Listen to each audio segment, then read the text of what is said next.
Eu quero convidá-los a abrirem a palavra de Deus no Salmo 83.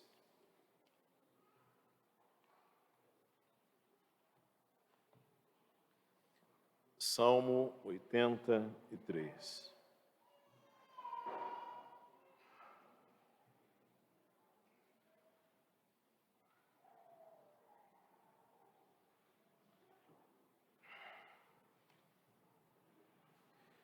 Mantenha o texto bíblico aberto, eu vou fazer uma leitura gradativa.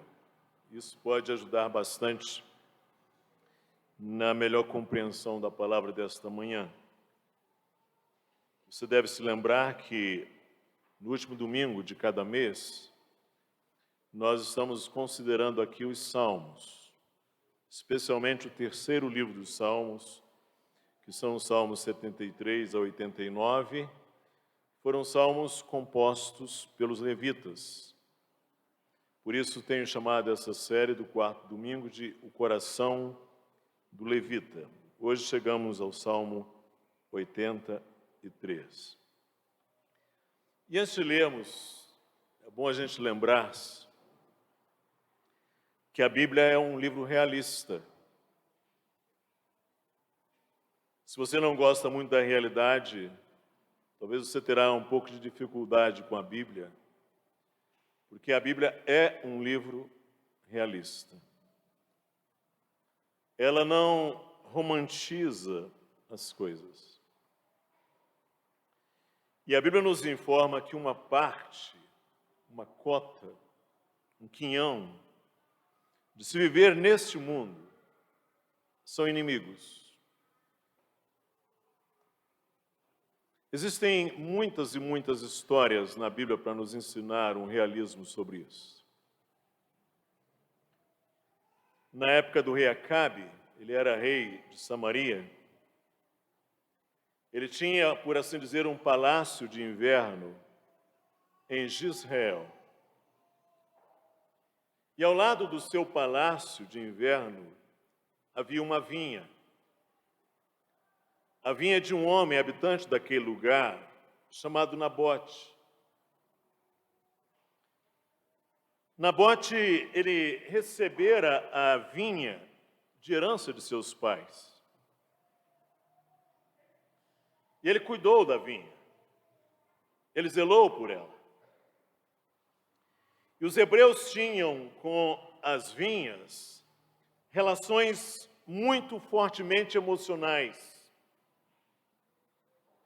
Porque as vinhas eram símbolos de um legado transgeracional. E estava ali Nabote cuidando da sua vinha, que estava ao lado do palácio do rei. Em algum momento o rei disse: a vinha de Nabote não será mais dele, será minha.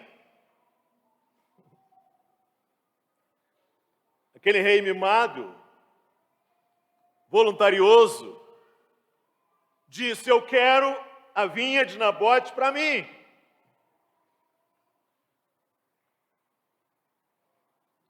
E ele procurou Nabote, que recusou-se a desfazer da vinha.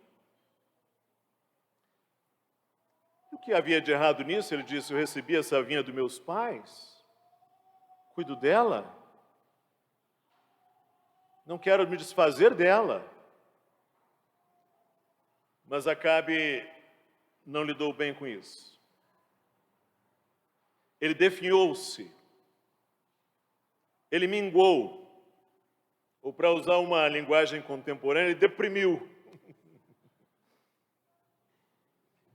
E aí veio a esposa e disse: o que está acontecendo, marido? A esposa era Jezabel, perversa, maligna, idólatra, iníqua, ao extremo, fria. E ele contou a história. Ele disse: fique quieto, a vinha será sua. Ela escreveu cartas colocando o símbolo, o sinete do seu marido, aos homens do lugar. E ela disse: façam uma reunião de jejum. E ela mandou as cartas. E disse: lá, faça Nabote sentar na frente.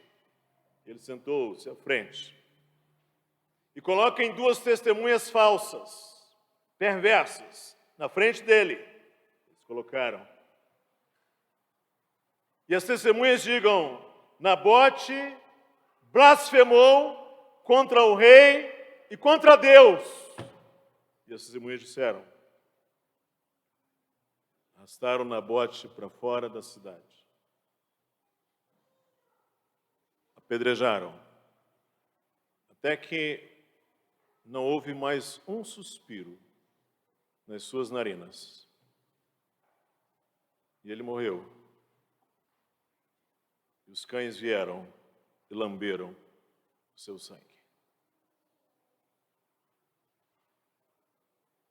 Essa não é uma história romântica.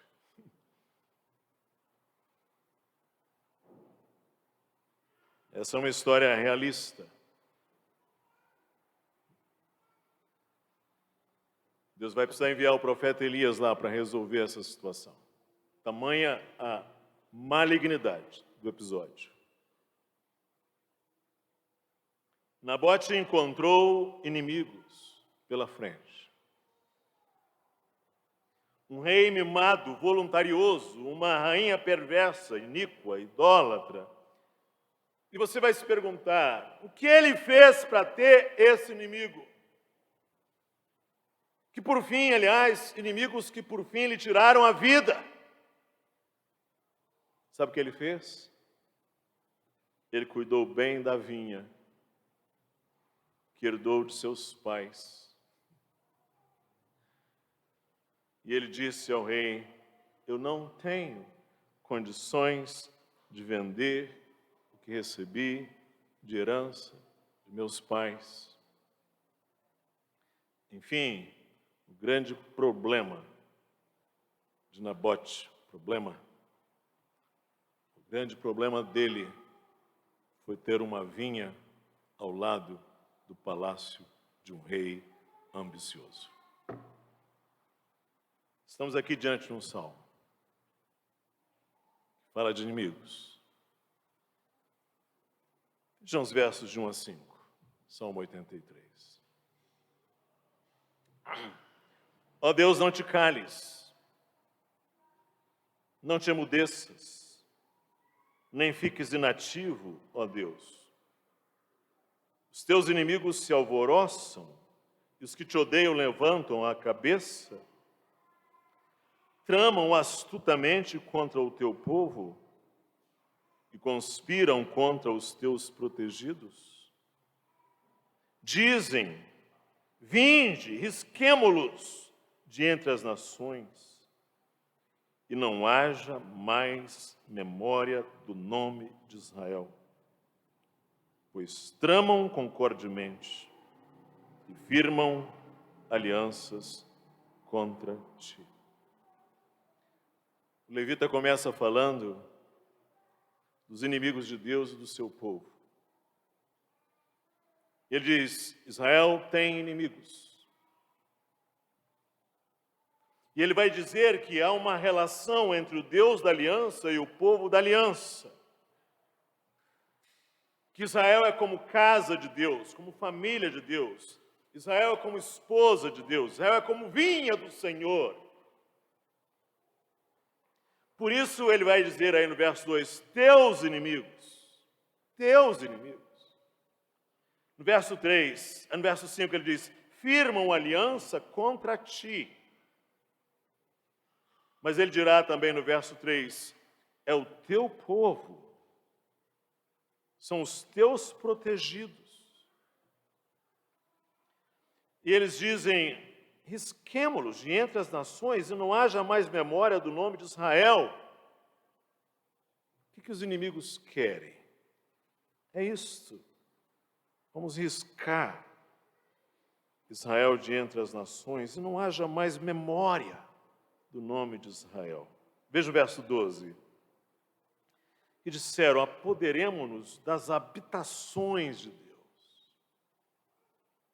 O que os inimigos querem é apagar, dizimar o povo da aliança, a quem Deus chamou, elegeu, com quem Deus fez aliança. a esposa de Deus, o povo de Deus, a família de Deus, a vinha do Senhor, que eles querem apagar. E esses inimigos têm concretude e caminho na história dos homens. Vejam aí os versos 6 a 12. As tendas de Edom e os ismaelitas, Moabe e os agarenos, Gebal, Amon e Amaleque, a Filistia como os habitantes de Tiro. Também a Assíria se alia com eles e se constitui um braço forte aos filhos de Ló. Faze-lhes como fizeste a Midian, como a Sísera, como a Jabim, na ribeira de Quizon, os quais pereceram em Endor, tornaram-se adubo para a terra. Sejam os teus nobres como Oreb e como Zebe, e os seus príncipes como Zeba e como Zalmuna, que disseram: apoderemo-nos das habitações de Deus. E você vê o salmista, que é crente, que é servo do Senhor, Asaf, orando assim: ó Deus, que eles pereçam. Olha o verso 10. Que eles se tornem adubo para a terra, como aqueles que foram jogados seus corpos lá para adubar a terra. Sabe, irmãos, quando a gente lê esses salmos, são chamados salmos imprecatórios, em que o salmista pede a Deus que faça vingança contra os inimigos, que extermine os inimigos. A gente não pode perder de vista algumas coisas. A gente não pode perder de vista que havia, na compreensão de Israel, um vínculo estreito entre Deus e o povo de Deus.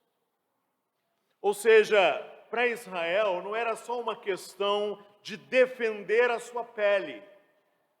Não era só uma questão de Deus fazer vingança por causa do mal que lhes fora infligido. Embora isso fosse real. Mas em Israel era mais. Era uma questão de que estava em xeque a glória de Deus, o Deus que chamou e elegeu e constituiu aquele povo. Ou seja, na verdade, quando eles desejam banir Israel da face da terra, eles estão desejando que a obra de Deus ali, de redenção, não tenha testemunho, não tenha glória. Ou seja, havia uma característica naquela aliança, que ela era nacional. Israel era uma nação. Tinha o povo, as instituições, os seus reis, suas famílias. Era uma nação teocrática. E aí você tem uma nação que é cercada de outras nações, muitas aqui referidas, nações que odeiam Israel. Odeiam. E o salmista então vai dizer que prevaleça aquilo que é teu e não os teus inimigos. Por isso ele faz uma súplica, os versos de 13 a 18. A súplica para que Deus não se cale e não deixe de manifestar o seu poder no meio dos inimigos. Se você vai ao primeiro verso, ele diz: ó Deus, não te cales, não te emudeças, nem fiques inativo, ó Deus. Isso é uma linguagem muito forte. Ó Deus, não te cales, não te emudeças, nem fiques parado. Não fique parado. Qual é a grande súplica? Está nos versos 13 a 15. Deus meu, faze-os como folhas impelidas por um redemoinho, como a palha ao léu do vento. Como o fogo devora um bosque e a chama abrasa os montes, assim persegue-os com a tua tempestade e amedronta-os com o teu vendaval. O que eles querem? O que é que o levita quer? Que o mal tenha fim. Que aqueles que odeiam Israel cessem, acabem, parem. Que aqueles que odeiam o Senhor cessem. É isso que eles querem. Ou seja, que eles sejam como folhas impelidas por um remoinho, como palha ao léu do vento, como fogo devora um bosque e as chamas abrasam os montes. Persegue-os com a tua tempestade, amedronta-os com o teu vendaval. O que eles querem é que o mal acabe, que isso não permaneça, que isso não continue. E mais, que o nome de Deus seja honrado e buscado. Veja o verso 16. Enche-lhes o rosto de ignomínia, para que busquem o teu nome, Senhor. Que o nome de Deus seja honrado e buscado. É o que eles querem. No final das contas, a grande questão deles não é que eles querem simples vingança. Eles querem que o mal acabe, que Deus seja honrado, que Deus seja glorificado, que a justiça de Deus seja satisfeita, que a glória de Deus seja cada vez mais brilhante. Verso 17, o levita dirá que o mal não seja glorificado, exaltado, mas envergonhado e pereça. Veja o verso 17. Sejam envergonhados e confundidos perpetuamente, perturbem-se e pereçam. Ele não quer que o mal seja glorificado, exaltado, mas ele quer que o mal seja envergonhado, que o mal pereça. E no final das contas, o que ele pede está no verso 18. E reconhecerão que só tu, cujo nome é Senhor, és o Altíssimo sobre toda a terra. E reconhecerão que só tu, cujo nome é Jeová, Yahvé, és o Altíssimo sobre toda a terra. O que o levita quer, na verdade, é isso. A manifestação da gloriosa supremacia do Senhor em toda a terra. O glorioso triunfo de Deus, de seu reino, de seu povo sobre todos os inimigos. E que no final das contas haja um reconhecimento de que só o Senhor é o Altíssimo sobre toda a terra. É isso que ele quer. A gente pode, diante de um salmo desse, fazer algumas perguntas.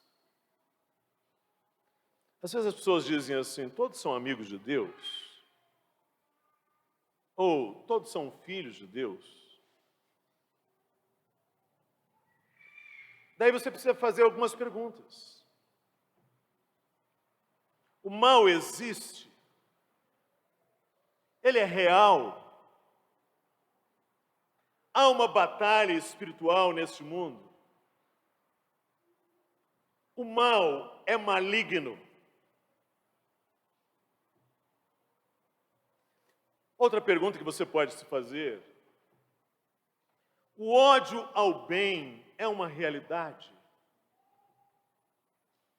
Existe uma batalha contra o bem? São perguntas importantes, porque às vezes a gente se esquece desse cenário. Outra pergunta que você pode se fazer é: o que fazer para ter um inimigo? Diante de um texto desse, o que fazer para ter um inimigo? Ora, você pode fazer muita coisa para arranjar um inimigo. Muita coisa. Mas para ter um inimigo, você, em rigor, não precisa fazer nada.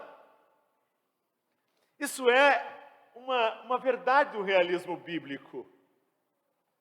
Está ali o casal no jardim. Um momento ali um pouco meio desatento. Adão está ali, sabe-se lá com a cabeça onde. De repente, vem o inimigo. Chegou. Chegou na forma de um animal astuto, conversa com a mulher, trazendo a sua canção suave. Ele entra, está ali. Eles não fizeram nada para ter aquele inimigo. Ele já é dado.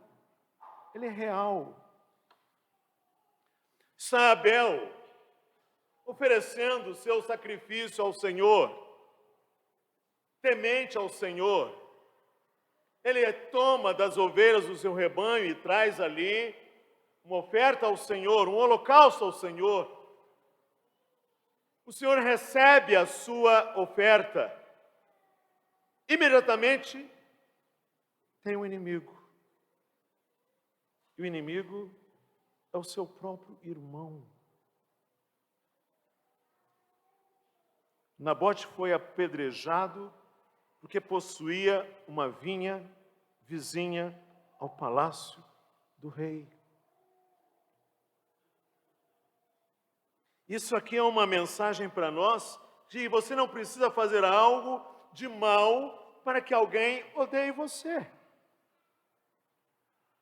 A igreja não precisa fazer nada de mal para que seja odiada. Jesus Cristo não fez nada de mal para que tenha sido morto e crucificado. Ou seja, o realismo bíblico dirá para nós que nós teremos inimigos. Não apenas isto. Se você fizer algo benigno, do bem, se você fizer algo bondoso, do bom, talvez terá inimigos justamente por isso. Justamente por isso. Mas você precisa se lembrar algo importante, que esse salmo nos lembra. Que existe relação entre o ódio ao povo de Deus e o ódio ao próprio Deus. Saulo de Tarso, ele era um fariseu muito zeloso do Sinédrio, jovem ainda, e ele começou a perseguir a igreja do Senhor furiosamente. Ele entrava pelas casas açoitando velhos, mulheres e crianças. E ele recebe cartas do sumo sacerdote para ir a Damasco, para lá perseguir os do caminho, perseguir a igreja. Ele está furioso, perseguindo a igreja do Senhor. O Senhor Jesus já estava à direita do Pai, já tinha sido assunto aos céus. Está Saulo caminhando em direção a Damasco, respirando, como ele mesmo diz, ódio à igreja de Cristo. E no caminho de Damasco ele ouve uma voz assim: Saulo, Saulo, por que me persegues? Por que me persegues? E ele então gritou: quem és, Senhor? E a voz respondeu: sou Jesus, a quem tu persegues. Eu sou Jesus, a quem tu persegues. Sabe, irmãos, existe uma relação entre o ódio a Cristo e o ódio à igreja, a perseguição à igreja e Cristo. Essas coisas têm tudo a ver. Essas coisas têm suas relações. Nós não vivemos num mundo neutro. Nós não vivemos numa Suíça, um território neutro. Nós vivemos um campo em que há uma batalha em curso. Nós vivemos num mundo, num cenário em que há espíritos, maldades, realidades, mundo caído, demônios, carne. E os inimigos podem ser bem perto? Sim. Uma vez Jesus falando da perseguição que os crentes podem experimentar, ele disse assim, que os inimigos de um homem serão os da sua própria casa, serão os da sua própria família. Agora você imagine aí alguém, por causa de Cristo, começa a ter dentro da sua própria casa quem o persiga. Isso tem havido, e muito. Jesus está ali servindo 12 homens, de coração generoso. Tão generoso que inclusive consegue dar a bolsa a um deles, para que administre a bolsa com o dinheiro. E é esse que Jesus chama de amigo, várias vezes amigo, que vai traí-lo. É o inimigo, está ali, Judas. Davi tem seus filhos. Está no auge do seu governo. De repente um dele, muito vaidoso, cresce os olhos, odeia o pai, quer matar o pai, Absalão, o próprio filho. Levanta um exército contra o pai. Às vezes os inimigos podem ser de bem perto. A Bíblia fala de 3 grandes inimigos. Fala do maligno. O maligno é real. E ele trabalha. Se antes ele andava, agora ele está voando. Ele está ativo. Ele anda como um leão ao derredor, buscando a quem possa tragar. E não imagine você que você é maior do que o maligno. Aliás, o próprio arcanjo Miguel repreendeu em nome do Senhor o maligno. Ele é tão poderoso que ele é capaz de mover céus e terras, exércitos, como você lê no primeiro capítulo de Jó. O maligno. Ele não é mais forte que Cristo. Ele não é mais forte do que o que está em nós. Mas o maligno é um inimigo. Ele quer destruir. E ele tem destruído. Ele tem deformado. O mundo. Que fala, né, do mundo. Israel situado num contexto de inimizade.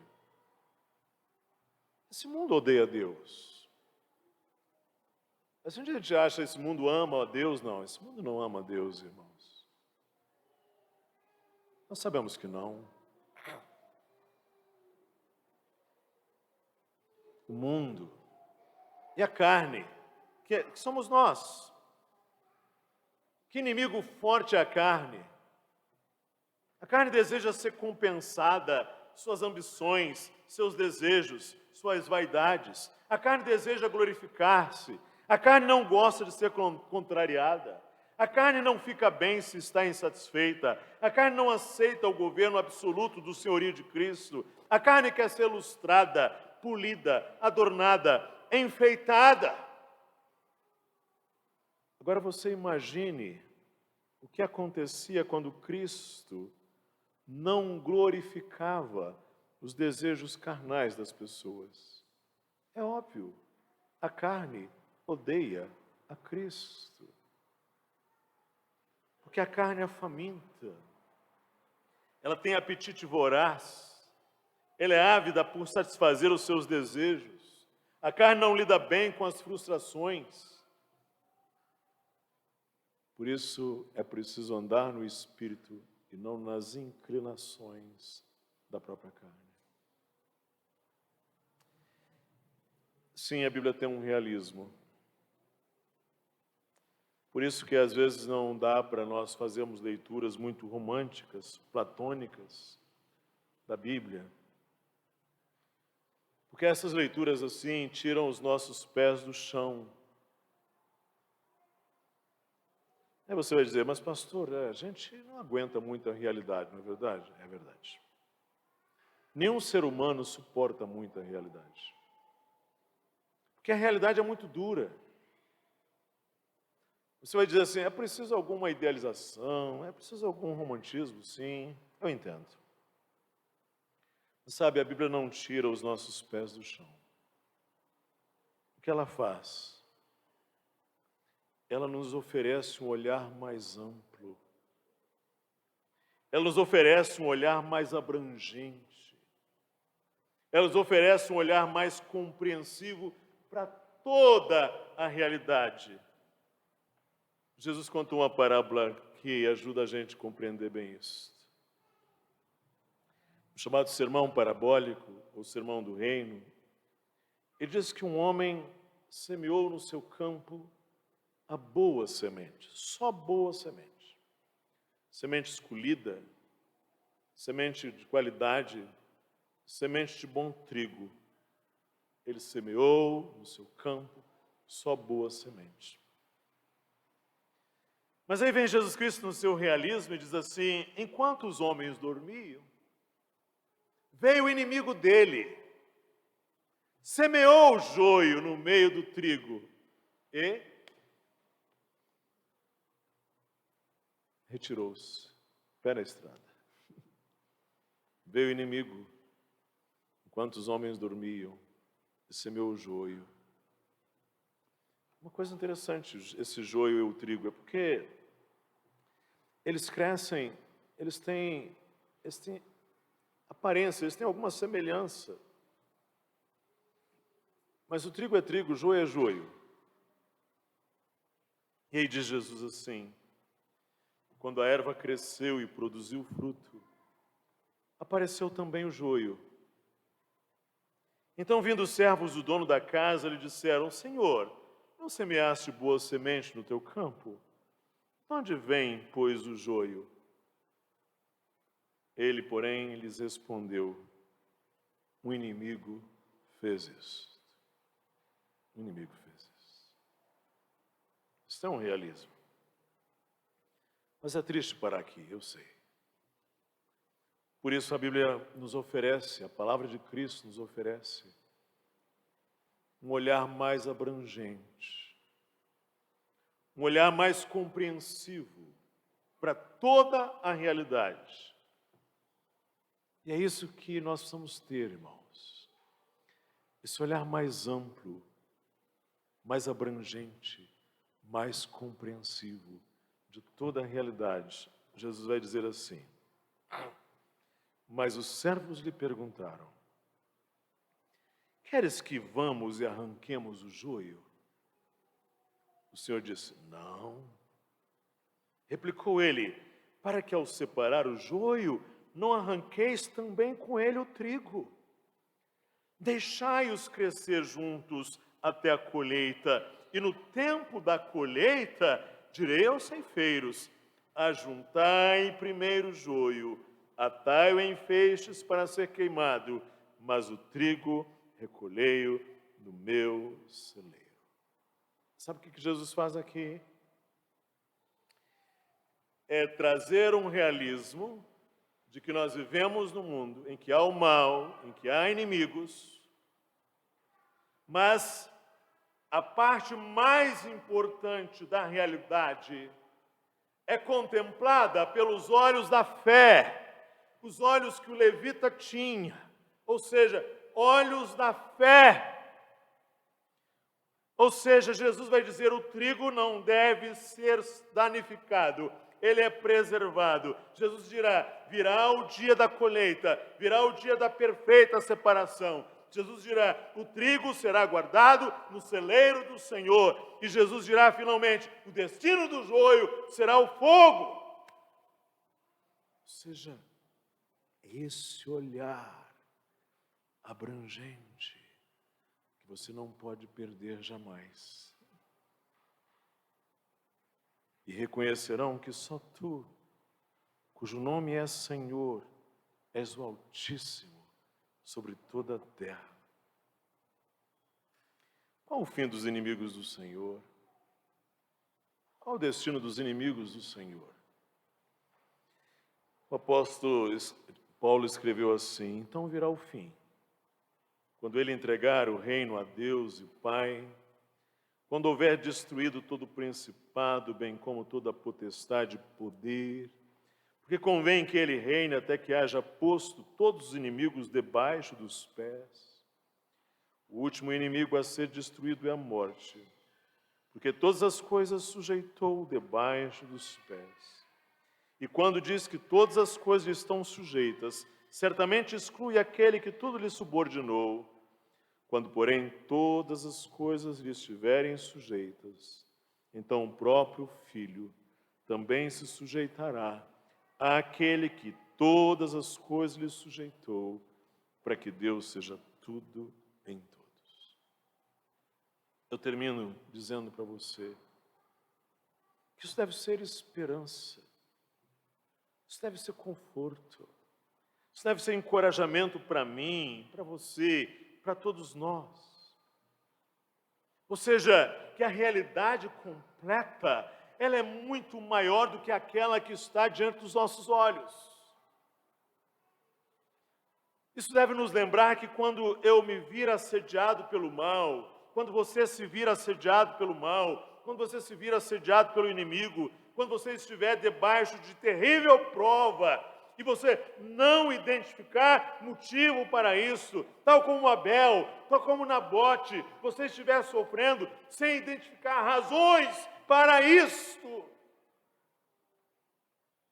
que você não seja sugado pela descrença, sugado pelo materialismo, sugado pelo imediatismo, sugado pelo cinismo, sugado pela descrença, sugado pela desesperança das pessoas que não temem a Deus. Porque para as pessoas que não temem a Deus, a realidade é só esta, irmãos. Só esta, que está diante dos olhos delas. Mas o Cristo Pantocrátor, o Cristo Todo-Poderoso, continua sentado no trono, de onde com a mão direita ele abençoa o povo com a sua mão direita. Ele nos abençoa. E na mão esquerda ele tem um pergaminho ou um livro, lembrando-nos de que toda a sua palavra se cumprirá, lembrando-nos que passarão os céus e a terra, mas as minhas palavras não hão de passar. Ele é o cavaleiro que João viu montado em um cavalo branco. E na sua cabeça há muitos diademas. Seu nome se chama o Verbo de Deus. Sai da sua boca uma espada afiada. Ele tem no seu manto e na sua coxa um nome escrito: Rei dos Reis e Senhor dos Senhores. Sim, irmãos, neste mundo, onde o mal é uma dura realidade, você pode ter esperança. Tal como o levita no Salmo, você pode aguardar a manifestação da gloriosa supremacia de Cristo em toda a terra. Você pode ter certeza, hoje, do glorioso triunfo de Cristo, do seu reino, do seu povo, sobre todos os inimigos, inclusive aqueles inimigos que hoje operam em nós mesmos, operam dentro de nós, a carne, a natureza pecaminosa, a natureza caída. Sim, não perca isso de vista. Quando for assediado pelo mal, quando for submetido a provas, quando estiver diante da face do rugir do leão, do inimigo, é preciso se lembrar que a palavra de Cristo nos dá uma compreensão mais ampla e nos dá esperança, e que no final das contas, Cristo será inteiramente vitorioso. Inteiramente. A palavra dele não falhará. Ele será reconhecido como Altíssimo sobre toda a terra. E que o Senhor nos abençoe. Vamos orar? Senhor, neste mundo onde o mal é uma dura realidade, dá-nos esperança. Que aguardemos com confiança a manifestação da gloriosa supremacia de Cristo em toda a terra. Que sejamos alimentados pela certeza do glorioso triunfo de Cristo, de seu reino, de seu povo, sobre todos os inimigos, sobre todo o mal. Por isso nós pedimos, livra-nos do mal. Pedimos, nosso Deus, trazer encorajamento àqueles que, porventura, nesta manhã, estejam desencorajados, enfraquecidos, desanimados diante das investidas do mal, diante da prevalência de provas difíceis. Sentem-se pequenos, que eles sejam encorajados pela visão gloriosa que a Tua palavra nos traz em Cristo Jesus. Amém.